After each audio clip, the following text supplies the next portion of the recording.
I mean, what's Pro Football Focus doing? Last week they had Brady. This week they got Brady. We're literally doing it differently from everybody else. As a matter of fact, moving forward from this point on, I will not make reference to PFF. Do you not understand that they are that way because you're Joe Flacco? And you just like to discredit things that people deserve credit for. That you can't possibly be expected to defend that. Talk about the game, Sam. So, who cares about what people think about us? Yeah, I like football season and all the things that go with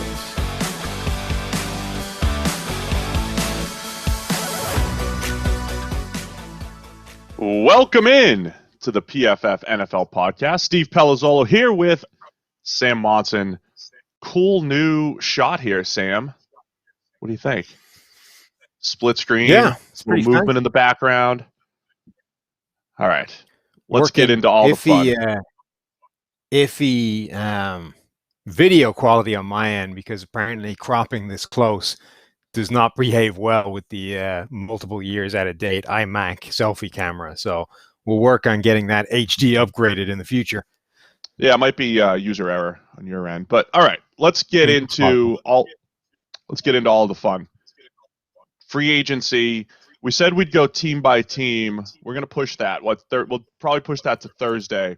Let's just get into broad strokes. A lot of stuff still happened since Thursday, since we were on the podcast. So let's get into some broad strokes, winners and losers, like everyone likes to do. We have to know who won and who lost in free agency, right, Sam? Absolutely. So let's do it standard style. You give me, we'll alternate. You give me your case, I'll give you my case, and we'll sift through all the mess. I see your notes. There's some crossover here.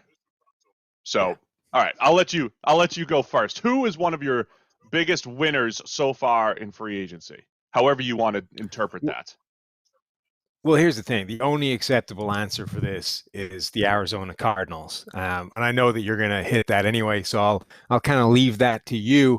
The Cardinals, their only offseason mission was to find wide receiver help, and they got an all-pro wide receiver.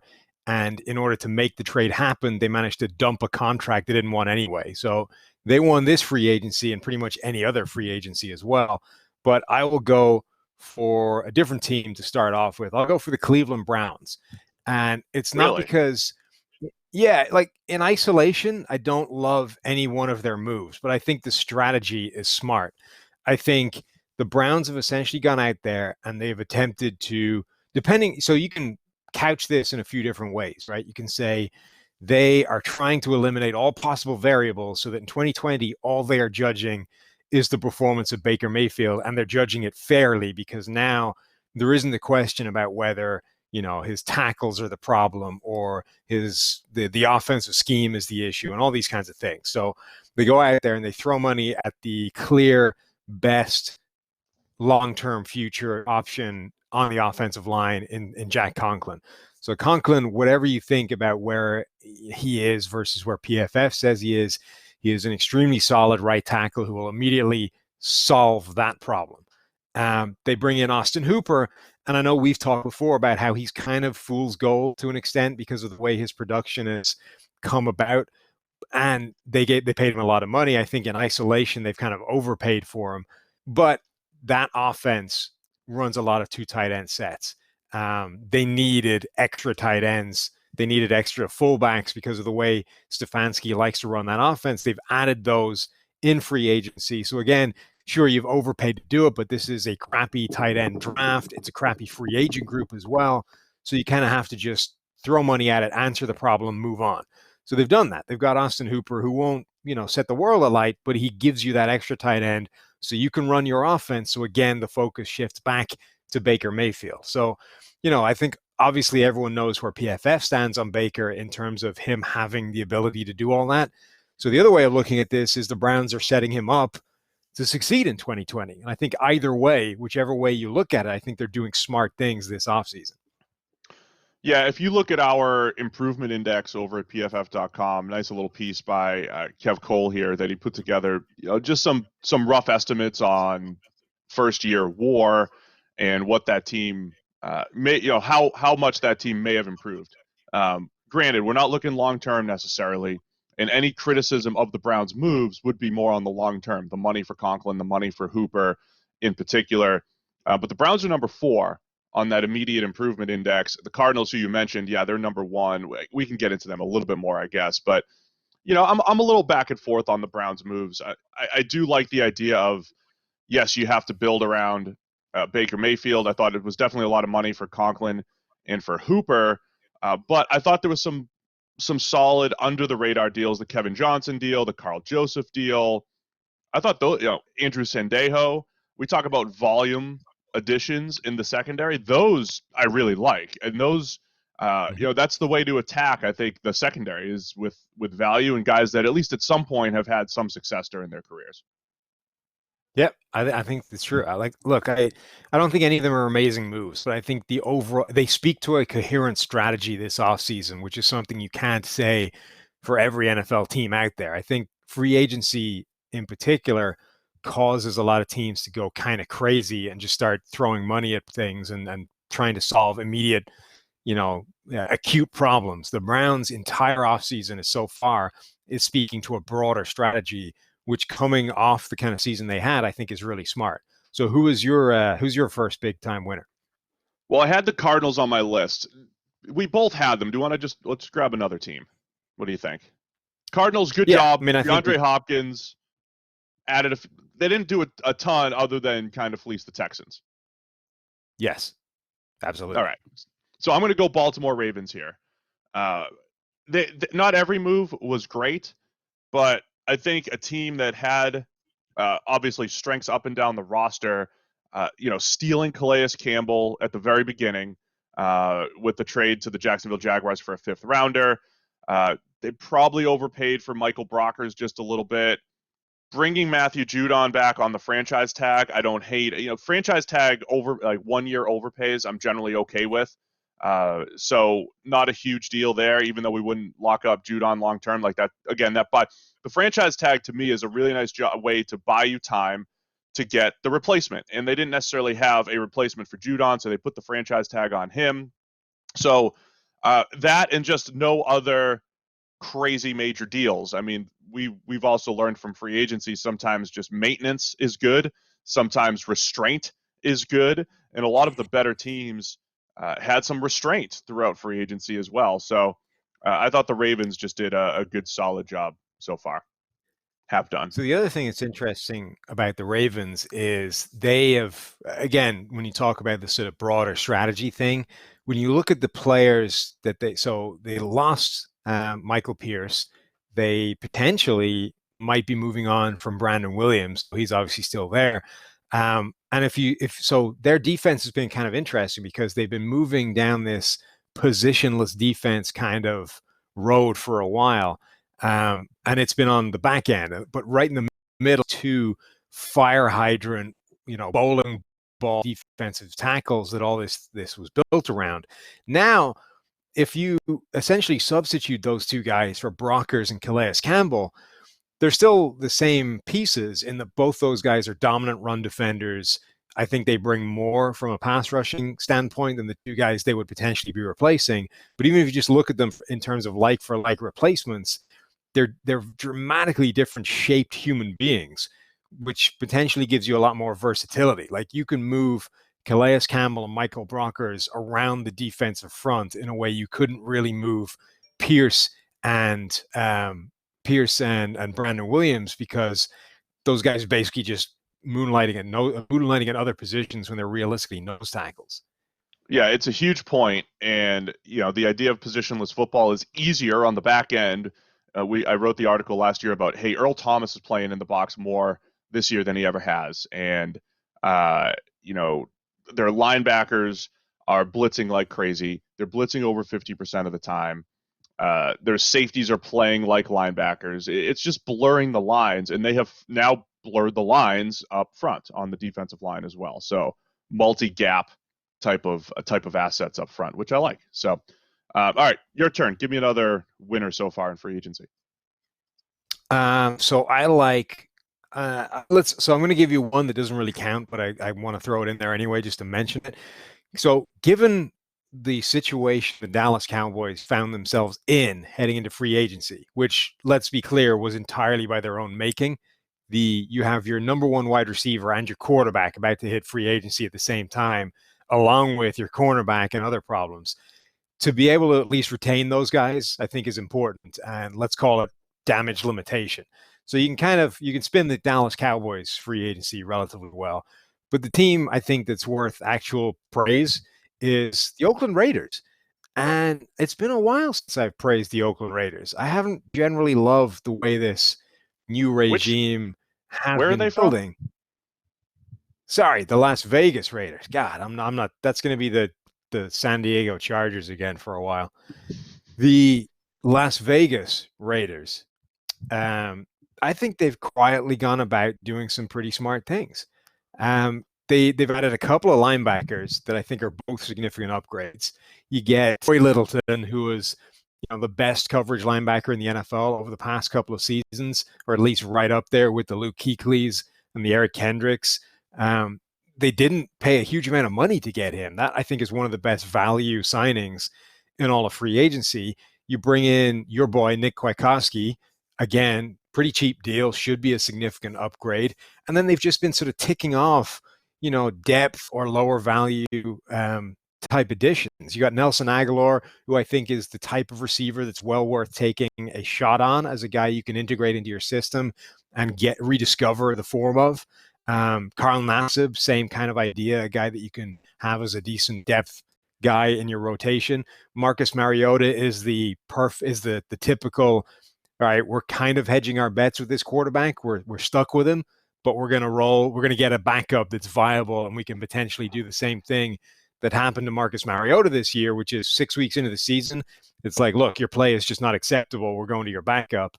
The only move that I hate is the Jason Witten move, which just serves no purpose other than reuniting, Monday Night Football alums.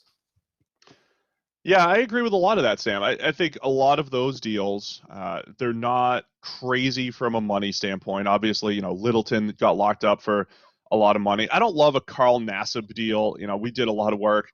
I was right in there ranking a lot of these guys with in our free agent rankings. There are so many of those just middle tier edge defenders right now in the league. I don't love locking him up for 3 years, $25 million. It's $17 million guaranteed. But again, you can't like every single move. It's a lot of middle class type of signings that can pay off. So that part I like. That's the very Patriots-like strategy that has worked for them through the years. I'm with you on Aguilar. Eli Apple's worth a shot at corner. Throw assets on the back end, great. And here's the other thing: they've got those 2 first-round picks. They have good positioning in the draft. I wanted them to double up at wide receiver. I think all of these moves allow them to potentially double up at wide receiver and really attack that position. They don't have to double up, but I love to see those playmakers added to a Darren Waller, added to a Nelson Aguilar, and really get Derek Carr throwing the ball down the field a little bit more efficiently. So a lot of those defensive moves, I think, allow them a little bit of draft flexibility. And that is a big part of free agency, is being able to, like as you said, check off a bunch of those needs along the way so you don't go into the draft saying, I have to get a safety or I have to get a cornerback. So I'm with you on Las Vegas and the Raiders. That's a pretty nice job so far. I think that's what free agency should be. It's about fixing glaring needs so that you don't roll into the draft boxed into a corner having to target specific things, because the draft is hard enough to identify talent without essentially eliminating yourself from half of the potential drafting pool and saying, no, we have to force a certain position, otherwise we're screwed.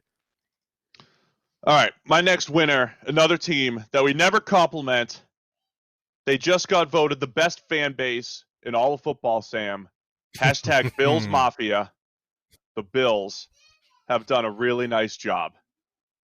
Yeah. What do you want, Teddy? Teddy wants to come. Is this our moment? So Teddy is one of my kids named after Vikings. He's upset that Stephon Diggs got traded to the Buffalo Bills. So he is not happy about that.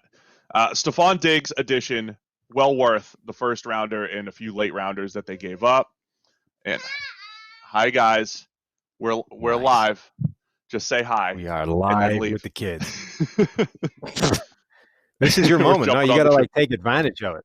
You got like the dude This from, is- the guy who was in his business suit when his kid ran in and the mother runs in after him, like hauls him out. This is your moment. This is our moment This on is the how we go trampoline. viral. That's Thanks, it. guys. Nice.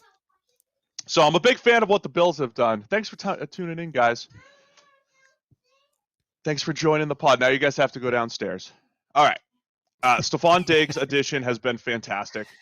And then they've gotten some of those, worth a shot worth taking a shot on types of guys. Josh Norman for 1 year, Quentin Jefferson, depending on the money there, big body up front, Vernon Butler, maybe a little bit too much money for a guy that hasn't produced yet, but he hasn't had a ton of opportunities with the Panthers, bringing in Mario Addison. I mean, it's all former Panthers up there, really. But Stephon Diggs is the key there, right? I mean, it starts and ends with Diggs and really turning that into maybe the best receiving core in the NFL now.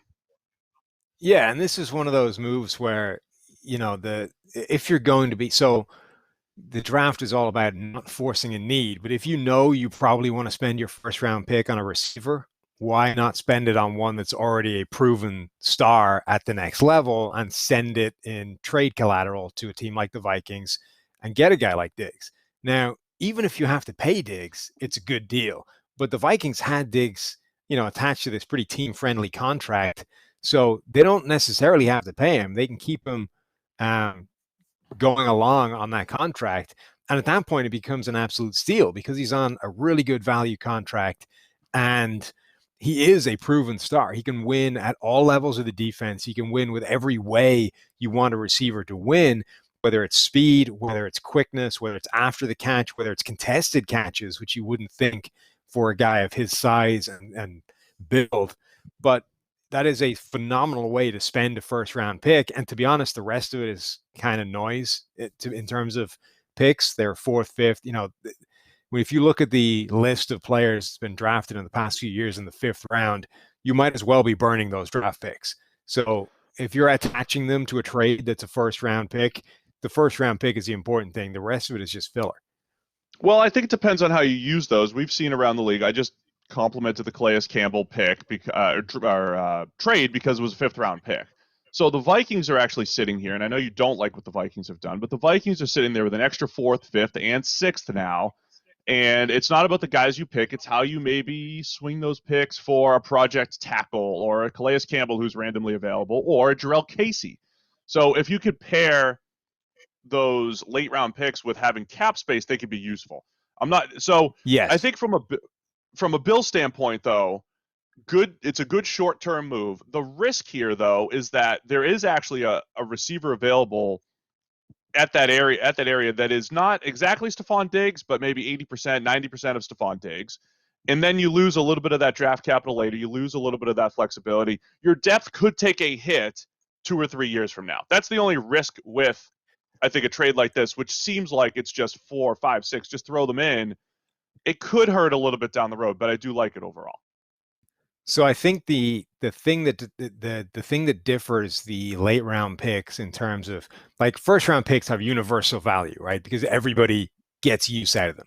Everybody has a use for a first round draft pick that should effectively turn into a new starter, a new superstar.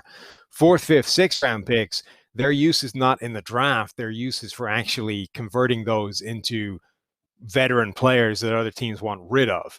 And the problem with that is, in order for that to be a reality, you also need the cap space to be able to take on those contracts, right? Because the reason a guy like Calais Campbell is available for a fifth is because the Jags want to purge their roster of bloated contracts and they want rid of what they're paying him. So for the Vikings to be acquiring those picks, that would be great if they had the cap space to sign 2 or 3 proven veterans towards the end of their contracts who are getting paid more money than their original team wants to pay them, but they don't have that space. So for the Vikings, 4th, 5th round picks are in and of themselves useless. Now, if they want to package those to start moving up in the 3rd or the 2nd, fair enough. But they're fundamentally a lot less valuable to a team like the Vikings than they are a team that has a ton of cap space to be able to play with. Cap space moves quickly, though. It'll move quickly. All right. So it's just flexibility, like the last thing that you said. All right, give me another winner in your eyes. Another winner. Who else have I got? I have the Chargers, the Los Angeles Chargers, not Nailed it. The San Diego Chargers. Still, I really like what the Chargers have done. So okay, look, this is framed around the what we already knew heading into the free agent period, that they're getting rid of their quarterback, right? They're parting ways with Phillip Rivers. They have made the determination that he doesn't really have a long-term future there. It's kind of tough to argue that given how he played last season. But so you're moving on with quarterback, whatever. They've said they're rolling into 2020 with Tyrod Taylor. In reality, I think the chances are they're drafting his replacement, whenever the draft happens. Or they're going after Cam Newton when he becomes available, whatever. I don't think they're actually rolling with him. But look at what they've done, right? They've re-signed Austin Eckler to a reasonably moderate deal for a phenomenal receiving running back. They've signed Brian Bulaga, who, when he's healthy, is a top tackle and a guy that unquestionably upgrades one of the worst offensive lines in the NFL. You put the franchise tag on Hunter Henry, you keep him around. You bring in Linval Joseph, who is definitely on the downswing of his career, or has been the last couple of years, but again, is a big upgrade over what's already been there. And you bring in Trey Turner in trade, and that shouldn't be anything other than an upgrade, even though it's been a while since Trey Turner played his best football. So, and then Chris Harris, obviously being the marquee signing, right, which gives you the potential to have a truly spectacular, versatile matchup secondary on the back end. So I'm completely with you on all of those non-QB moves. They're all fantastic. I think there is a chance that the payoff there is as good as any other teams in free agency. I mean, it really is. If Bulaga plays and he's a top 10 right tackle, and Harris comes back to his top 5 cornerback form, Hunter Henry coming back, Linval Joseph, to your point, not the same guy, but man, their interior D, their O-line overall and their interior D-line has been like a 5 to 10 year issue there. It's just been bad forever. So even just having a slight upgrade there, great. A lot of good things there. Still have to figure out the quarterback. It's tough for me to put them in the winner circle because they were in the Tom Brady sweepstakes. They lost out there, and they're rolling with Tyrod, and now they might just force their hand and say, hey, it's Justin Herbert. He's our guy at 6 overall. So they have a chance to make this even better if they maybe try to sign a Jameis or make it, some other sort of splash QB move that they could construct. But I love all those moves in general as well. What do you think they'll do at quarterback then? I think they're going to draft somebody. It all comes down to sort of where they are in their evaluations of these guys. But if they love Tua, I think they could definitely get into the Tua sweepstakes. I don't think he's going to last till 6, but they could start being in that trade conversation with other teams and try and get up there. The big, the question mark with this Tua stuff is we're probably going to be in a situation where everybody's flying blind a little bit in terms of his medical. He had the combine medical, and that apparently came back all good. But what does it look like in a month's time? What does it look? You know what I mean? There are big question marks regarding his sort of long-term recovery that our teams probably aren't going to get to be able to answer with this whole lockdown stuff. Yeah, definitely some question marks there, and it'll be interesting because it could still be a battle for teams to go get him, because I do think there is a drop off to the Herberts of the world. So let me wrap it up. One more winner for me, Philadelphia Eagles. Really like what they did on a couple different fronts here. When it comes to free agency, if you're going to lock people up long term, you'd rather that they're in their 20s. So when you get a Javon Hargrave for 3 years, $39 million, and he's about 26 years old, I like that, right? So you get the guy for the prime of his career, and then the rest of their signings, they let Malcolm Jenkins go, but bringing back Rodney McLeod, you essentially replaced Malcolm Jenkins with your boy Will Parks, who could play a similar role, play some traditional safety, cover the slot, cover tight ends. The Darius Slay trade for a third and a fifth, absolutely fantastic.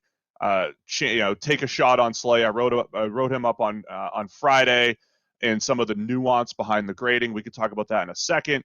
And then taking shots on guys like Jatavis Brown, who hasn't been great in the NFL, but has coverage skills. He's one of those safety linebacker hybrids. And then turning your boy Jalen Mills into a safety. I mean, they just essentially signed three actual safeties and one guy who is a safety body playing linebacker. Like, they are moving to this, we're going to play 12 safeties out there because coverage versatility is where it's at. Don't laugh at Jalen Mills. Don't call him my boy. He's the guy I wanted them to get rid of, and somehow they wind up getting him back and just changing him positions. That's your boy. Summarize your Darius Slay thing for me, because we took, and by we, I mean PFF, took a whole bunch of crap on Twitter because we put out, the sort of player card series that we were doing for all these signings, and it highlighted Slay's rank and grade last season, which was the worst of his NFL career. And people were like, oh, he's not the X-ranked cornerback. He's way better than that. Like, well, yeah, we think so as well. So summarize your Darius Slay thoughts. So I started it out with a line that a colleague for a player in the NFL gave me, and he asked me about his grade one time, and it wasn't a good grade that I was about to convey to him. And I was like, well, I was trying to give all these caveats. Well, we do this, so we do that. And I was trying to butter him up a little bit before I told him he was poorly ranked. And he was like, I don't care. He's like, the grade's the grade. That's what it is. So in other words, you guys are doing your job. You're doing it objectively. You're putting the grade on, and it is what it is.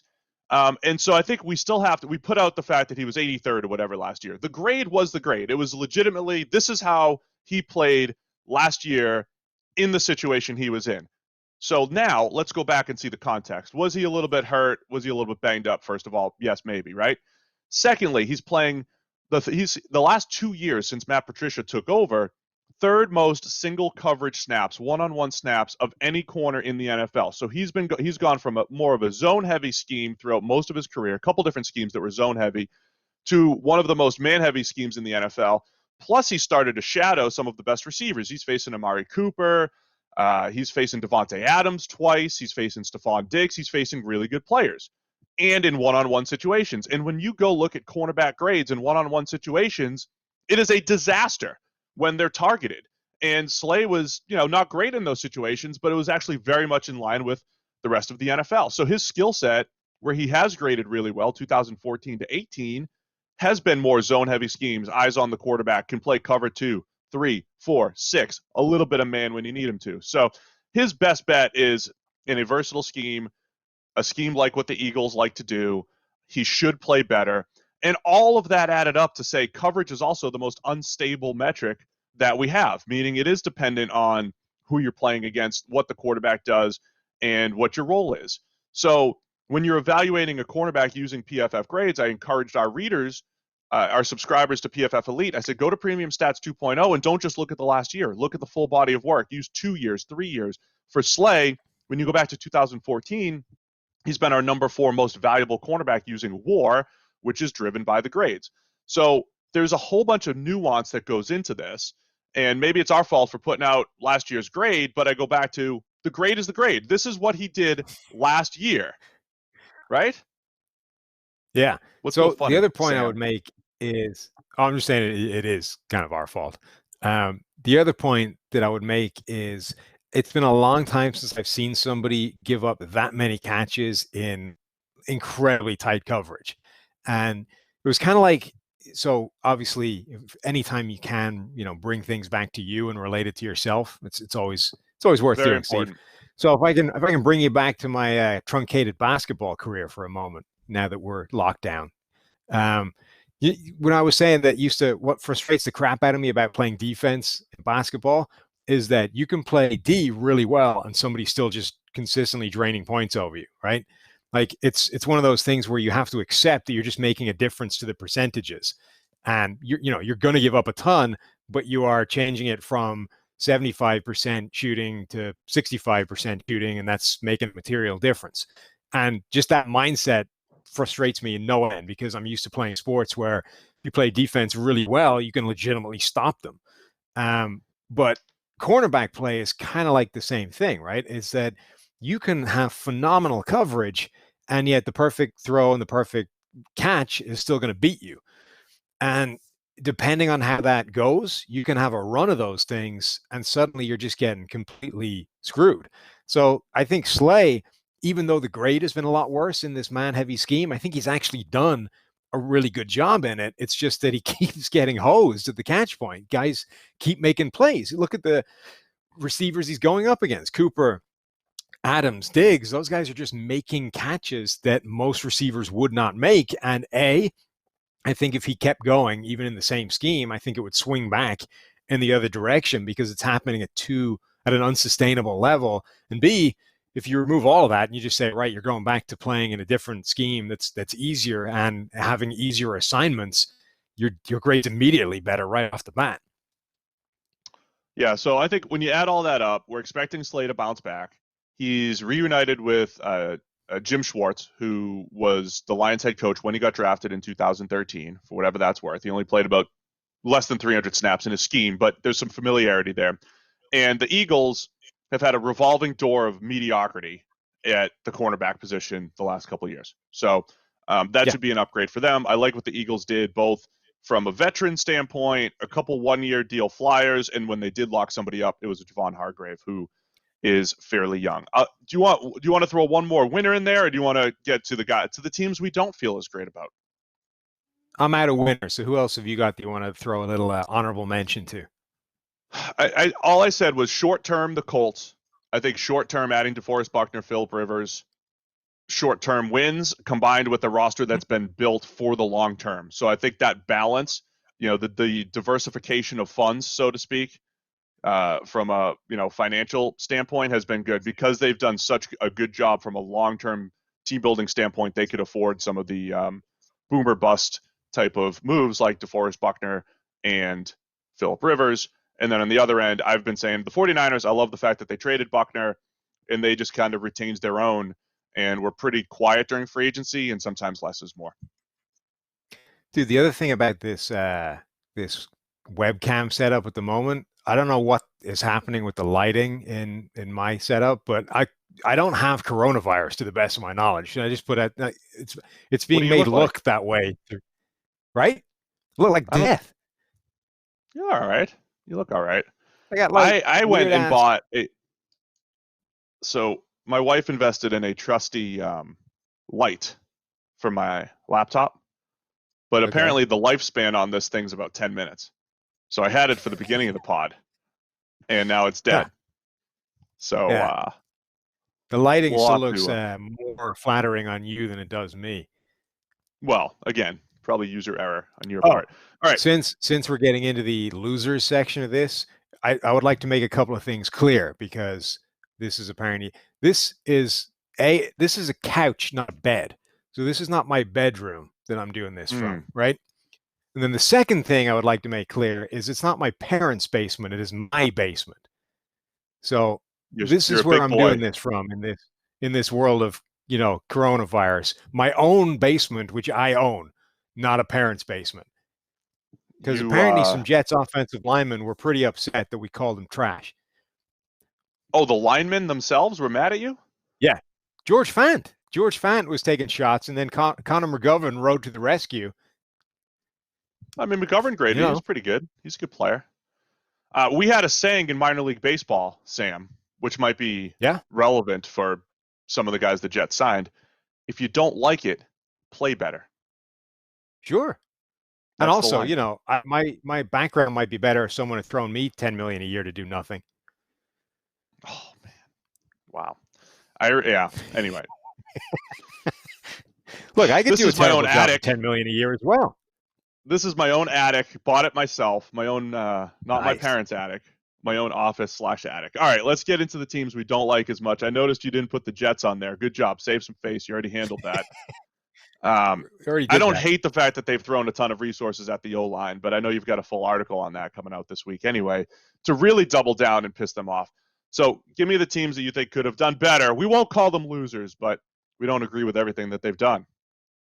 Losers. Yeah, and I don't love any of the signings the Jets have made, but I appreciate they're in a tough spot. Their line needed a complete overhaul, and they've attempted to overhaul it. But, it's tough sledding. Let's put it that way. I think the Detroit Lions, I don't love what they've been doing. So we've said this a few times about a few different places, but sometimes you see people get a shot, and it's like they're just trying to emulate badly what they've come from. And it's like, so you've got Matt Patricia coming from the Patriots. It's like, well, we've seen how the Patriots turn all these guys into phenomenal players. Let's just take all of their offcasts. So we bring in Jamie Collins, we trade for Duron Harmon. Like, it's, come on. Like, I think so, but I think those are good moves. I disagree with you on that. I think those are good moves. I don't know that Jamie Collins is a good move on the basis that the only where he's been successful is New England. I don't necessarily think that you have the ability to do what they did, because I haven't seen it yet. I would look at it differently, though. With Collins, it's not so much the location, it's the system, the scheme, the usage pattern. He went to Cleveland, and they essentially tried to make him an edge defender, which he was in college. They put him in Greg Williams' system, which was completely different, and tried to have him completely change his role. They did then move him back off the ball, and he still was bad. Yeah, I understand that, but still, different system, different scheme, different. The Patriots, he's a good blitzer and pass rusher for a linebacker. He's also not a guy you're going to rush 30 times a game. So they moved him back to linebacker. He was still too much of a hybrid there. Like, he's been used much better within the Belichick scheme. So at least with him, and Duron Harmon's been honestly, I think that was a good deal for the Lions. A 5th-round pick for a guy that is a good free safety. I think that in and of itself is a good move, right? The fact that it's just assembling old Patriots players is bad. So you got Jamie Collins, you got Duron Harmon. All I'll say about that, though, is that when part of the risk of free agency is when guys change teams, they're going into a new environment, new ecosystem, new system in general. And you can mitigate that a little bit if you at least know, hey, I coached this guy before, and I know how I'm going to use him. So you can at least mitigate some of the uncertainty by putting him in the same system. And I thought for Collins and Harmon, those are good moves. You've also got bringing in Danny Shelton. And here's the thing, right? This is not the same system, right? You remember the way, so Rex Ryan and Rob Ryan ostensibly ran the same defense for years, but Rob Ryan's defense always felt a little bit like the Ryan family had kept back, like the back 3 pages of the playbook. And it's like, you get almost all of it, but we're going to keep the 3 pages at the back to make everything function. This is kind of what and Rex were hogging the rest of the playbook. Yeah, this is kind of that's what it felt like all the way along. It's like Rex's defense actually functioned, and Rob's, they did the same things, but it never really worked. This is how I feel about Matt Patricia, right? It's like we've gone from New England, and we're sort of like, I understand the principles. We run man coverage a ton, and we get these sort of containment edge rushers, and this is how, and it just doesn't work yet. Now, maybe that's because they haven't been able to install the personnel yet, and this is all part of this. Maybe I'm completely wrong, and these are the key players that will transform the Lions into the Patriots defense. On the other hand, maybe this is going to look like a bad imitation of what Belichick does all the time, and simply assembling all the players that the Patriots are happy to let go from that defense is not going to make it function the way you think it will. So when we, my theme in this show has been about broader strategies for roster building, right? And this just feels like a terrible broader strategy to just bring in all of the low-level players that clearly weren't integral parts of a defense that is really good and expected to make the difference between yours not being good and being really good. No, that's a fair point. I understand that. I think also the drop-off from Rick Wagner at right tackle to Vaitai could be a rough one. And then that was going to be my next point, is that they also signed Vaitai at right tackle. Yes. And Desmond Trufant, he was really good in 2014 and 15. And since that time, he's been just okay and injured. So he's worth a shot, but it's a better shot if, like, you still have Darius Slay and you want Trufant to be the number 2 in this man-heavy scheme that likes to play matchups. If Trufant's matchup is the number 2 matchup, I feel better about it. If he's the number 1 matchup, that's different. But it also, they might have to draft Jeffrey Okudah to kind of make it all work there. Matata. Yeah, 100% agreed that I don't dislike. Honestly, almost all of these moves I don't dislike in isolation. It's the broader strategy that I disagree with. So Trufant, I think this entire offseason everywhere is all about like cornerbacks that could be really good, but it's a gamble. And I think Trufant is one of those. He's an outstanding guy to roll the dice on, but don't substitute Darius Slay, who is proven to be really good, for the guy that you're not sure is if he's good or not at all. If he was coming in to compete with Oruwariye and, maybe another guy that you draft and be the sort of one of those three is going to become a second viable number 2 cornerback, that would be outstanding. But you've gotten rid of the one sure thing you had over here. Now everything is a question mark. All right. Yeah. So I'm more lukewarm on the Lions in general. I'm going to start with one of my losers. I'm going to say the Patriots right now. Yeah. I think the Patriots, for a couple reasons. I think they miscalculated the Tom Brady situation. So it's not so much what did they add and what did they subtract. They have sat there in previous years and quote unquote lost free agency, right? Like 2 years ago, they lost free agency after the 2017 season. Everybody left. They went to the Super Bowl. Malcolm Butler left and Deion Lewis left and all these guys left. And then the following year they came back and won the Super Bowl. But they've gone through, I've talked about this a couple times, they've gone through ebbs and flows of their roster situation, but they've had Tom Brady as the X factor. And they've gone through ebbs and flows mostly by sticking to their guns, by saying, here's the value we place on you. If it's too much, we're going to let you walk. We're okay with it. And we might take a slight hit in the short term, but long term, we're going to be okay. I think for New England, there's 2 places this year that are a little bit different. I think they miscalculated the Brady situation. They expected him to take another hometown discount, whatever it might have been. And now they're sitting there with $13.5 million on the books of dead money right now for Tom Brady. Miscalculated there. And then I think they compounded it by taking Joe Thuney, who's a fantastic left guard, but ultimately as a left guard, they franchise him. And now until they have a long-term deal in place, he's on the books for about $14 million. So a team that does not have a quarterback right now and is losing all their players, which again is typical New England, right? Jamie Collins is gone and Kyle Van Noy, Danny Shelton, all these guys, right? Still have no receivers, still have no tight ends, but most importantly, they don't have a quarterback. So I think more question marks in New England than they've had in 20 years, over 20 years. You're not convinced by 3 traits in 2 plays? Stop Jarrett it. Stidham. I saw it. So I agree with you in principle. Well, so look, anytime you lose Tom Brady, you're the loser in free agency until you show me what your alternative plan is. And at the moment, the Patriots are kind of incomplete grade because we don't know what their alternative plan is. Are they going to target one of the sort of cast-offs that are still available, whether it's Jameis Winston, whether it's Cam Newton, who's going to be available at some point? Are they going to try and resuscitate one of those guys? Are they legitimately tanking for Trevor? And, basically, if you're rolling into this season with Jarrett Stidham as your starter, you're tanking for Trevor. I'm not buying the idea that Jarrett Stidham is some sort of secret weapon that only the Patriots know about. Like if they're rolling him out as a starter, if the depth chart is Jarrett Stidham, Cody Kessler, and Brian Hoyer, you are tanking for the next draft. I don't care how you spin that. That's what's happening. So, and honestly, I don't know that that's a bad thing either. So the Patriots are kind of in this spot where, maybe I don't know if they necessarily miscalculated the Brady thing or if they just decided that at some point this needs to end and this makes sense as a time, right?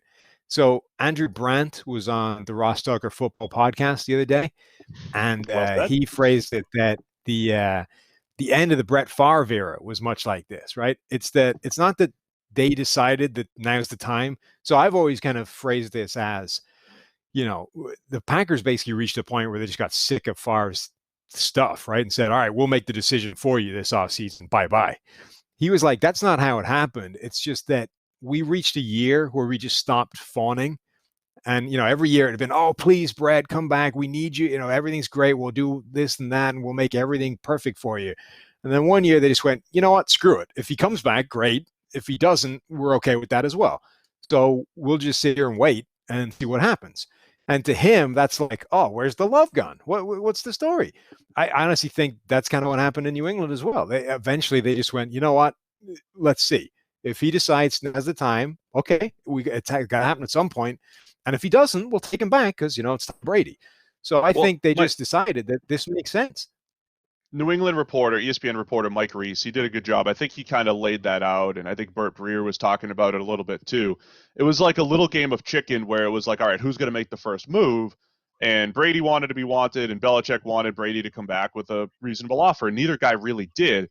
I think with the Packers situation, though, it was easier to stop fawning when you had Aaron Rodgers there, and they didn't know that they had Aaron Rodgers the way he was necessarily, but they had a first-round investment who was sitting there 3 years into his career on the bench. It's a lot easier to say, here's our first-round pick who sat for 3 years. We're going to stop fawning. The Patriots, they had Jimmy Garoppolo for a few years, but Brady just kept getting better and better and better. So they did have a plan in place, but they haven't had a plan in place since then other than a fourth-round flyer on Jarrett Stidham. Now, I will fully admit Jarrett Stidham was very impressive. Twice in Stidham's career, he's been very impressive. As a freshman at Baylor, and then last year during the preseason, he was very impressive. He did look, comfortable within the system. We already know he has an NFL arm, and the Senior Bowl too. He was good. So I have no problem just like seeing what you have in Jarrett Stidham. But I'd say the other thing that Mike Reese made a point about was it feels like a 2-year reset in New England from a financial standpoint. It's not great this year. Next year it is. So I think we are talking about they completely reset the team in 2010. And the 2010 reset was like, they drafted Gronk, they drafted Aaron Hernandez, they drafted Devin McCourty, and the whole franchise changed, for the next decade. They would need something else like that in the draft, some other pillars to build on.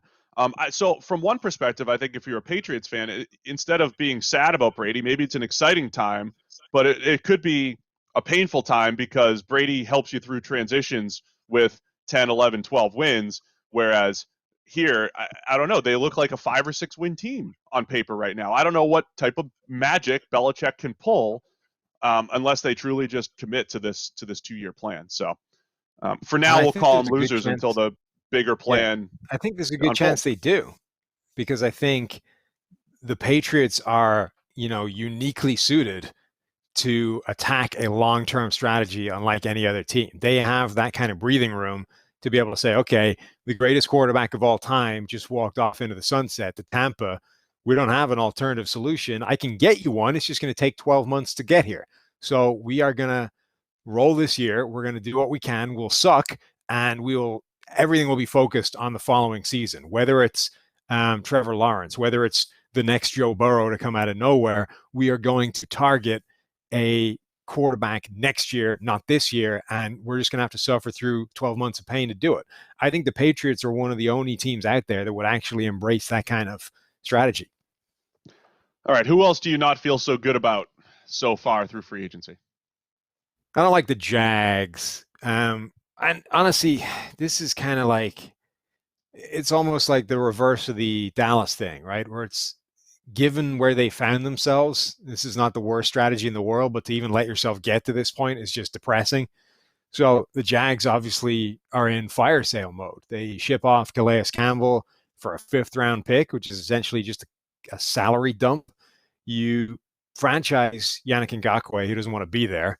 So now what do? There doesn't appear to be tremendous amount of suitors in terms of trade because he was a guy with some question marks and he doesn't want to be there. You probably aren't going to get a chance to lock him up long term because he doesn't want to be there. So you're now just stuck with this inflated 1-year contract for a guy who probably isn't going to go out of his way to dominate this year. You get rid of Nick Foles, who, okay, signing him to the bloated contract in the first place is a bad move. But now you've answered your question as to what you do at quarterback by getting rid of one of them. And I don't look, Minshew was a great story last year. He's a phenomenal personality. The mustache is outstanding. There's a lot of things to like. And some of his play was good, but some of it wasn't. Like, we are a long way from being 100% sure we know that Gardner Minshew is the future and the answer in Jacksonville. Like, Minshew has less good tape for the Jacksonville Jaguars than Blake Bortles did. And Blake Bortles clearly wasn't the answer. I So don't know. now, look, Yeah, Bortles had a maybe. lot more bad tape, but That's fair. he had some good in there as well. So you don't know that you have a quarterback, and you're sort of knocking everything down to start over. At this point, what are the Jacksonville Jaguars other than a team like with no building blocks? Yeah. So they're interesting because they were bad for about 8 years, right? I mean, from 2011 through 16, they were bad. Seven years of football, they were bad. And then it culminated in a 2017 run to the AFC Championship. And that occurred because they had so much talent just from drafting in the top 10 every single year. So I'm with you on, I think the issue is that they came into this point unable to sustain that, right? They had a very talented 2017 team with a not very good quarterback, and they were unable to sustain and keep their own and just, keep that going. So I think they are in a position where they have to restart, right? I mean, the Foles deal was bad last year at this time, but I do like the fact that they were able to flip Jalen Ramsey. There's a couple pieces of business that they've done that I think are good. Flipping Jalen Ramsey, getting quality play out of him on a rookie contract, and still getting multiple first-round picks back for him.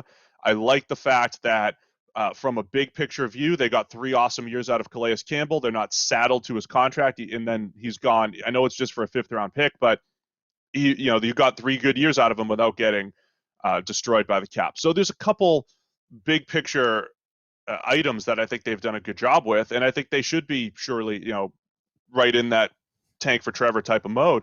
I think Minshew might be too good for that, though. You still have a shot. He was as impressive as Daniel Jones, Kyler Murray, and any other rookie last year.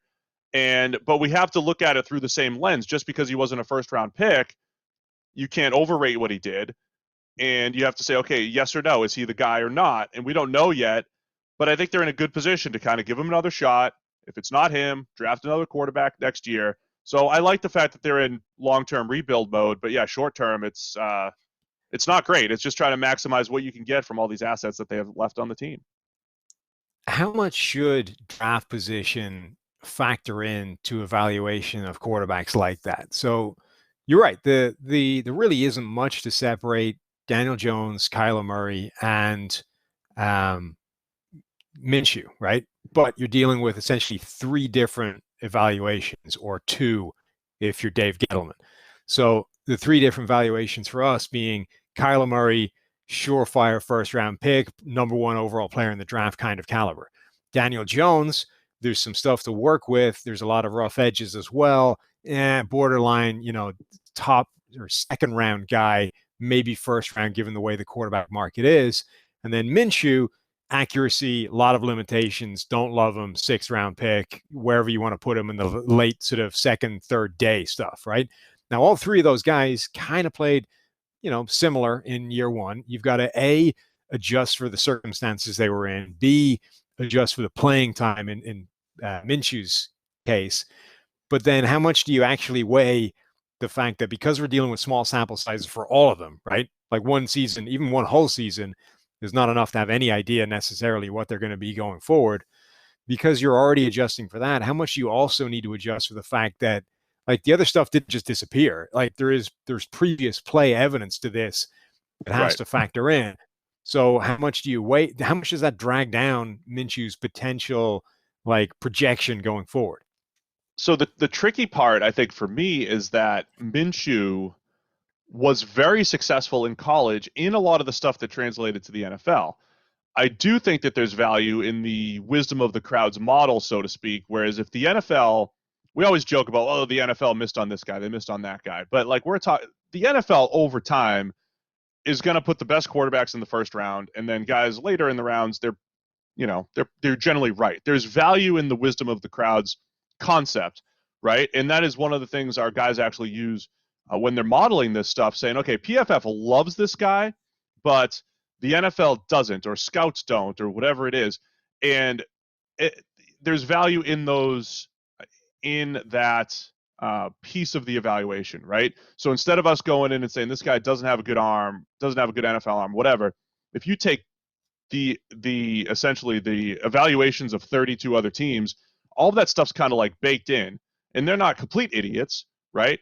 So with the Minshew, it's a bit of a factor that you might expect some regression because the NFL didn't like him until the 6th round. Whereas with Kyler, it's like everybody agreed he was a first-round pick, has the arm and the skills, and he was really productive. That makes you feel better about his evaluation going forward. So it's tricky, but I think what the NFL thought about them as a consensus, not necessarily with Daniel Jones, it was kind of mixed. Some people thought he was, so I think a lot of that stuff should be baked into the evaluation going forward as well.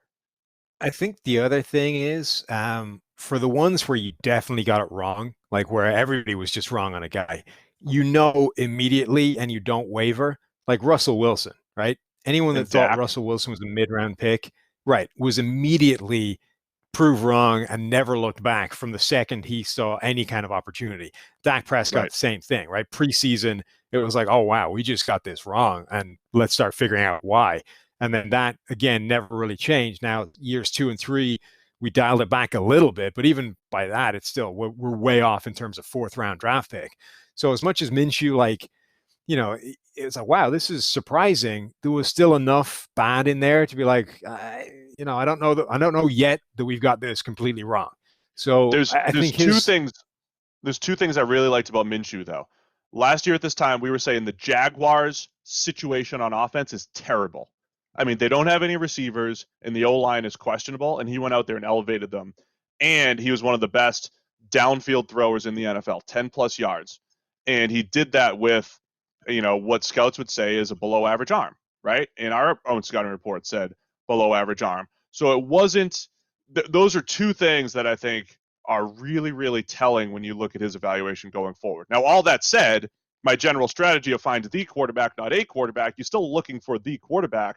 But I do think there's as much of a chance, based off what we've seen from Minshew, that he's the guy just as much as Daniel Jones is the guy for the Giants. I believe that's the case. I think it's also encouraging that his biggest negative was holding onto the ball too long in the pocket. Not that that's a good thing, but that I think for young quarterbacks, that is something that improves over time. Like this idea of the game slowing down for them. I think where that manifests itself is they get rid of the ball quicker. They stop dawdling with it in the pocket. So if that's your single biggest flaw as a young quarterback, I think that's an encouraging thing. My third loser was the Patriots, who we already covered. So who else have you got in the loser column? All right, so we already talked about the Cardinals on one end. The Texans have to be a loser on the other end, right? Because of DeAndre Hopkins. Yeah. Mostly because of that. And again, I'll come back to the fact that the concept of trading DeAndre Hopkins, one of the most valuable receivers in the NFL at one of the most valuable positions, the concept is not bad. The return was bad, right? The concept of taking your most valuable piece, your biggest piece, and trying to flip it for some other starters at key positions is not a bad strategy given where the Texans are. Like, I don't know that the Texans have a shot with the secondary. I'm just saying, it's the concept is not crazy. It's not like LOL, you idiots.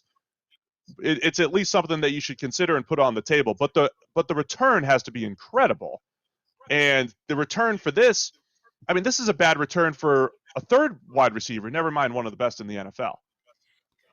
Yeah, I mean, there are certain players at certain positions that I don't know that I would ever trade. Now, obviously, certain trades change everything. Like if somebody wants to come in and gives you the Ricky Williams trade, pretty much anybody is on the block. But in normal terms, like I wouldn't be listening to phone calls about trading DeAndre Hopkins. Like somebody would have to mail me an offer that I started reading before understanding what it was, before I saw that there were 5 first-round picks attached to this thing, before I would even consider trading a guy like that, because that is the player that you are trying to assemble with all this draft capital. So for a guy like Hopkins, there's almost no trade that I would make to get rid of him, particularly when you finally got the quarterback. Like if you don't have a quarterback, that changes some things, right? Because ultimately, a guy like DeAndre Hopkins without a star quarterback is only going so far. But you have the quarterback in Deshaun Watson, so everything should be about assembling talent around him not dismantling it. So I think almost regardless of what the offer is, trading away Hopkins is a bad move. Given the offer, it's absurd. Like, not only are the Texans the biggest losers from free agency, but I don't know that anybody has come out of the free agent period looking as bad as Bill O'Brien has in this period. Now, none of us were privy to what went on behind closed doors, but the reports of what did go on have not painted him in a particularly flattering light. And I mean, that's a tough situation to be in. Hopkins said it was overblown. I think generally a lot of that stuff is. So not even going to get into the things that were said. Here's the deal. I'm looking at the players that they added, and I just had a thought, right? The crazy copycat NFL. And the Texans, they had to try to get through the Ravens this year. They got destroyed by Baltimore during the regular season. We saw what Lamar Jackson did in the designed running game. Adding David Johnson at running back and adding Randall Cobb, who they paid $27 million over 3 years, by the way, for an aging Randall Cobb. Are the Texans going to try to not completely duplicate what the Ravens have done, but tap into Watson's rushing ability a little bit more, throw a couple backs back there next to him, have a Randall Cobb who's been like a jack of all trades back when he was, in his prime? I'm wondering if they're going to devalue the pass game just a little bit, which would be a mistake given that they have probably a top 10 passer in the NFL in Deshaun Watson. I'm just wondering if that's something that they're looking to do. I mean, if it is, they're insane. Like, this would be the perfect example of sort of taking one data point and using that to guide your entire franchise. It's like, we came up short because we're a worse version of the Chiefs, so let's pivot 180 degrees to doing the exact opposite of what they do, because you can't beat them doing what they do. Ravens. Let's be a worse version of the Ravens. That would just be a terrible, terrible idea. By the way, if I asked you to guess how old Randall Cobb was, how old would you say? 32. Right. He's under 30.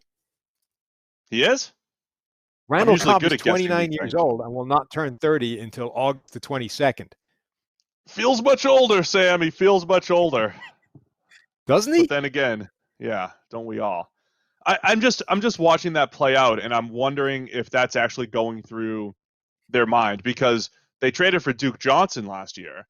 At least if you're going to trade for a running back, have some guys with receiving skills. So you've got a hybrid Duke Johnson, you have a hybrid Randall Cobb, and you have David Johnson who can catch the ball. Now we're talking, right? Let's build an offense using this Texans group of playmakers that is genuinely unique, right? We are going to come up with 3 full-time hybrid players. David Johnson, Duke Johnson, and Randall Cobb are all going to split time playing running back and wide receiver, and you're never going to know which one is in the backfield or which one is lining out wide.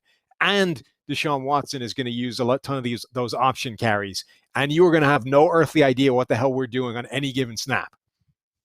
I say, hey, we're making do here without DeAndre Hopkins, and Will Fuller is going to take the top off the defense. So honestly, if that was their strategy and they didn't take on crazy money with David Johnson and they got, better return off DeAndre Hopkins, I would say, hey, that's not that bad.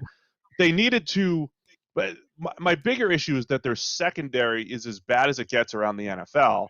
And they got your guy, Bradley Roby, who we said, hey, he's worth a shot, not a 3-year, $36 million contract type of shot is the issue there. Eric Murray, okay, some depth there. Jalen Watkins, some depth. Vernon Hargraves, I still believe in Vernon. 5 years of suck, doesn't matter. He'll get better. No, I mean, seriously, they have not added enough. Phillip Gaines, they haven't added enough in the secondary. Whereas if you were going to trade DeAndre Hopkins, I'm saying you better come out with a first-round pick or at least a number 1 cornerback out of that trade. Why do you keep attaching me to players that I've got no attachment to whatsoever? Bradley Roby is not my guy. He was just somebody that I said might be worth rolling the dice for in free agency. On many pieces of content, you said that. All I'm saying is you said he's worth a roll of the dice. I agree. He's not worth a 3-year, $36 million contract. So the Texans are losers, officially. Let's pivot to wrap this up to the draft, right? Free agency it's not done. There's still, a third wave to come. There's the last bargain guys. There's still a few big pieces still to tick off, the Jadeveon Clowneys of the world. But this draft is going to be unique because it's apparently still going ahead, albeit in a, audienceless form. But the big thing is now that, everybody's on lockdown or various elements of the country are shut down, Ohio apparently is going into full lockdown midnight tonight, right? So Yeah. nobody's going to be doing traveling, pre-visits, workouts, pro days, all this kind of stuff is getting shelved. What do you think that's going to do to the draft evaluation process? First off, I sent you an email that Mike Renner wrote about filling needs after free agency through the draft. Could be good going through some of those as we link it to the draft. I'm going to say this: there are some less than stellar takes out there for people that prop up the All-Star games and other off-season activities. That if you missed an All-Star game, let this be a lesson. Next time pandemic breaks out, you're going to miss out on the opportunity to impress teams. There are some bad takes out there for people who think that the All-Star games are the end-all be-all of off-season evaluation. I think the issue will arise, though. The one good point that person makes, though, is the character issue type of stuff. Guys that have any questions as far as character, if you don't have the ability to dig into them, they're probably just going to get pushed down. And that's the team's interpretation of your character. I don't know if that's previous arrests or football intelligence or whatever it might be. You play too many video games. However they interpret things that we need to unlock during an interview process, those will be more difficult because a lot of teams put a ton of value into seeing somebody one-on-one, not through, Skype or Zoom or whatever it might be, right? They like that. How are you going to do a grit test over Zoom or Skype? How are you going to do it? Oh, so you're first round pick, Sam. Good job. Staring at me. First round pick. You win. So I think teams that have non-football questions are going to lean on what they know so far, the cleanest prospects overall. I think that has to be the biggest factor, right? And then small school guys that usually, blow the doors off a pro day or whatever it is, maybe don't get a shot 4th, 5th, 6th round if you don't have those official testing numbers. I mean, I think that's a big thing, right? Small school guys or anyone that relies on setting numbers at a pro day. And that includes guys that, this year was an interesting year for the combine because the new schedule meant a lot of people sat out drills. And so we'll just cover it in the pro day later on. Now, a lot of those guys are not going to get a chance to cover it in the pro day. So I think this is going to be an interesting draft in terms of a lot of pieces missing from the puzzle. And when you have missing pieces from the puzzle, ultimately you're going to have to go back to the tape and just trust what you saw. So I agree with you that the end result is going to be that the cleanest prospects, if you like, kind of get boosted up, and anybody with any kind of red flag is going to get dropped down further than they normally would. I think ultimately teams will figure out a way to make the interview stuff work. It's going to have to be, over Skype or Zoom or whatever. It's better than nothing, right? It's not ideal, but you can at least talk to him. You can get some kind of background. You can communicate with him and figure out what he's like. I don't know what they're doing yet in terms of, you used to get 30 of these top visits to fly in. Is it like a free-for-all, unlimited access in terms of Zoom interviews? They're documenting things. Everything needs to be documented. I think they're still going to do some sort of like top 30 and then figure. Right. I don't know if they figured out what the parameters are, but everything's got to be documented. And then the other thing is the medical stuff, right? Because a lot of the purpose for flying these guys in is to run them through your medical stuff and check them out and do all that kind of stuff. It's not like people are completely, segregated away from doctors. Like, the Tom Brady thing, right? In order to get a physical, they were going to coordinate on a New York doctor for him to go to and pass his physical, right? It's doable. So it just means that for guys like Tua or anybody else that has a medical question mark, there's going to have to be some kind of process where Tua goes to whatever his local orthopedic specialist is and gets run over, and that becomes the official medical go-ahead for teams as opposed to their doctor running the rule over the whole thing. Remember, we talked to a team a few years ago, I believe it was for Lyle Collins. Remember, he had all the eligibility stuff that ended up dropping him completely out of the draft. But before that even happened, we talked to a team that said he's off our draft board because of a hip condition. And that's just their team rule is if we see this hip condition, they're out. We just can't do it. And that was just one team out of 32. And I don't know, that could have been, the reality could have been 10 teams agree with that, or 4 teams agree with that, or 30 teams agree with that, whatever it might be. But it had to be their own evaluation to say, here's where we evaluated this guy's health, and then our standards are yay or nay on this guy. So there's a lot of that stuff that probably needs to get adjusted. So any sort of medical concerns could make teams just say, okay, let me get the guy that I know is going to be healthy, might be a lesser football player. So it could just be a safer draft overall. But at the same time, the teams that take more chances could get huge payoffs as well. The teams that say, look, forget the medical for a minute. I'm going to try to hit home runs. Or if I have 10 draft picks, I'm going to try to hit home runs on 4 of them. And I'll take the guy with medical issues or that we think is really fast but doesn't have official combine times or whatever it might be. Yeah, there are teams out there that you always see they halt the slides of players that, are falling in the draft, right? There are guys that constantly slip down the draft further than everybody thinks they are. And there are consistently teams out there that like to stop the slide of a player that is happening to. So those kind of teams could have outstanding drafts this year, at least on paper, because there's going to be more of these guys, I think, that start to slip because of all this stuff.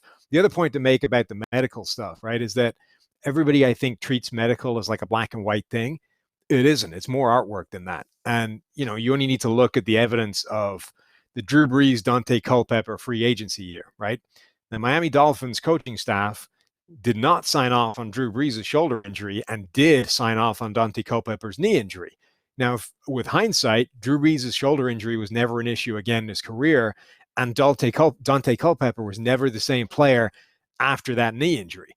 So, obviously the reverse is true with the Saints, at least in terms of Brees. They signed off on his shoulder injury and everything is great.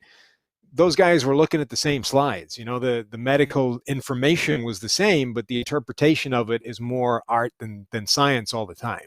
And that's going to be the case here, that, okay, you might be able to get a guy, you might be able to get the MRI taken wherever, but the difference in interpretation is your doctors versus their doctors.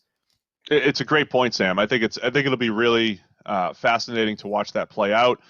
2 recent draft picks that I think stand out on both ends there. The 49ers had 2 first-round picks in 2017, was it, when they got Reuben Foster?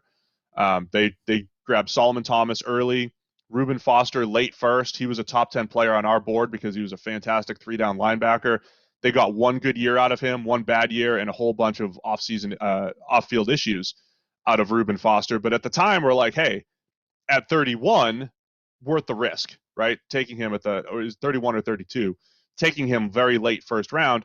Last year was Greedy Williams with the Browns. A lot of question marks with him off the field. We had him as a top 10 type of cornerback talent. The Browns take him in the 2nd round. Still TBD on what the payout is there, but potentially huge payout, pairing him with Denzel Ward in Cleveland. Is there anything, Renner's got this good article coming out as far as needs that still need to be filled. I'm going to start with the Browns at number 10 and things that they could do. Think about anything in the draft that you would like to see, a need that could be filled or a player fit that's still out there. I'll buy you some time as I talk about the Browns at 10. I already talked before when I was doing up that Chargers article. Everyone thinks they're drafting QB at 6. If you gave them Jeffrey Okudah at 6, that defense or that secondary, but also when we pair it with the pass rush of Joey Bosa and Melvin Ingram, that secondary would be absurdly talented, B, absurdly capable of matching up with, weapons on offense. Even if the Texans went to this crazy, hybrid offense where everybody plays 2 positions, that's the kind of defensive secondary that can match up with it, because you got Desmond King that can play the slot or be safety. You got Chris Harris who can play the slot or out wide. You've got, 2 legitimate outside perimeter cornerbacks in Casey Hayward and then Jeffrey Okudah coming on board. You've got Nasir Adderley who can play deep, who can cover the slot for tight ends or backs. They could basically match up with you regardless of what you want to do. And then you've got the most versatile guy in the back in Derwin James, who can be your dime linebacker, who can be, down in the box, who can rush the passer on the blitz, who can play deep. He can do everything. So if they got Jeffrey Okudah, that is like the one pick that I want to happen in this entire draft. If I can put one player going to one team, I want Jeffrey Okudah going to the Chargers defense and giving them this phenomenal positionless, versatile matchup coverage defense. You're speaking my language, man, especially in that division with the Chiefs. Now, I don't know that Okudah is going to last that long, so it could be a pipe dream. But I know you wrote that up last week, right? You were sending me your little diagrams of what that would look like. Looks awesome if you could do that. Yeah, I like it. So the whole time, my pre-draft plan for the Browns was to sign Jason Peters on the 1-year deal, and then draft, say, Andrew Thomas, our top tackle on our draft board from Georgia at 10 overall. I think Tristan Wirfs is going to be elevated a little bit, maybe above Thomas. I think Mekhi Becton might be elevated above him. I love Andrew Thomas. I still think that's a great fit for either the Browns at 10 or the Bucks at 14. That's who Renner put in his article, Andrew Thomas at 14 to the Bucks. But from a Browns perspective, now that they've locked up Jack Conklin at right tackle, man, if they could add Andrew Thomas or one of those top left tackles, I think they've taken massive steps forward on the offensive line, both in short and long term, multiple years over there, because they already have one of the best interiors. I think that would be a fantastic fit. I think the Bucks, everybody's going to be drafting for the Bucks right now, right? Everybody's doing, I think we're doing it this week too, from a content standpoint. Like, what should the Bucks do now that they have Tom Brady? Imagine if they are in the middle of this wide receiver sweepstakes, depending on how things fall. A Jerry Jeudy, a CeeDee Lamb, or a Henry Ruggs at 14, adding those guys to the mix, because we keep talking about the playmakers that they have. They don't really have a good wide receiver number 3 there. Rashad Perryman's still on the free agent market. He was their third receiver last year. Adam Humphries was the third receiver the year before. It's still a big question mark. What if they got one of the Jerry Judys, CeeDee Lambs, or Henry Ruggs of the world to add to that mix with the big-bodied outside receivers and the 2 good tight ends in O.J. Howard and Cameron Brate? Yeah, that would be pretty absurd. I mean, Jeudy in particular in that offense, with his ability to play inside and outside, with his like key calling card being separation, which is obviously contrasted with a Mike Evans. He's a skill set they don't have in that offense right now. Teaming up with Brady could be phenomenal. Your boy, another one of your boys, Emmanuel Sanders, who you tried to pair with a bunch of teams, he ends up signing with the Saints. I like that pairing with Michael Thomas, and I still think receiver could be a spot late first round where the Saints play around. I think it was 24th overall pick. What about a Jalen Reagor to them? 24th overall in the first round. Pair him with Emmanuel Sanders, Michael Thomas, Alvin Kamara coming out of the backfield. Yeah, I mean, absolutely. The Saints, they've had Michael Thomas and basically nobody else for a while. I think Emmanuel Sanders is a big step in the right direction. A, it's a short-term step, but B, it doesn't answer all the problems. They can definitely add bodies, and this is a phenomenal receiver group. So I think there's still tons of fits for them to snag. Whether it's first, whether they wait to the second or third, I think there's going to be talented receivers there to add and give them a skill set they still don't have with that group. All right, so the first wave, the first 75% of free agency is just about over. There's still some players to go. You can keep up with everybody over at PFF.com, all of the top remaining free agents. It's also a huge day at PFF.com for our Edge or Elite users, because the draft guide updated version is out. I cannot believe how big this thing is. It's over 1,100 pages. Sam, over 1,100 pages. It's insane. So go check it out. If you have Edge or Elite, just go check in your download section. It should be updated at some point today. Renner's got some updates on workouts. So we have combine data in there. We have Senior Bowl stats, one-on-ones, and all the cool stuff that we do with the Senior Bowl. And then Renner's got a take on the guys that did work out at the combine, their athleticism, what it means, and how to interpret it. So it's fantastic stuff. If you have Edge or Elite, it's over there. And if you don't have Edge or Elite, the promo code's still live. NFL 2020, NFL 2020. Get 25% off for a year's worth of access to all of our goodies, Edge and Elite subscriptions, 25% off. Use the promo NFL 2020. So stick with us. And Sam, what do you want to do Thursday? You want to go team by team recaps of free agency? Possibly, yeah. Let's see how the next couple of days shakes out in terms of more dominoes to fall, and then we'll get into, team by team, wrap up an outlook and project forward to the draft for needs and that kind of thing. Yeah, it's all team building season. We'll continue to talk free agency, the trades, and the draft going forward. So thanks to everybody for tuning in. Thanks for bearing with us in all of our work from home settings, and stick with PFF.com. Hopefully this will be the best audio since we started this work from home thing. I think still no promises. Did you press record theory, this time? We should have 2 better audio streams as opposed to 1 from last time. We'll see how it goes. All right, guys. Thanks for tuning in. We'll see you guys on Thursday.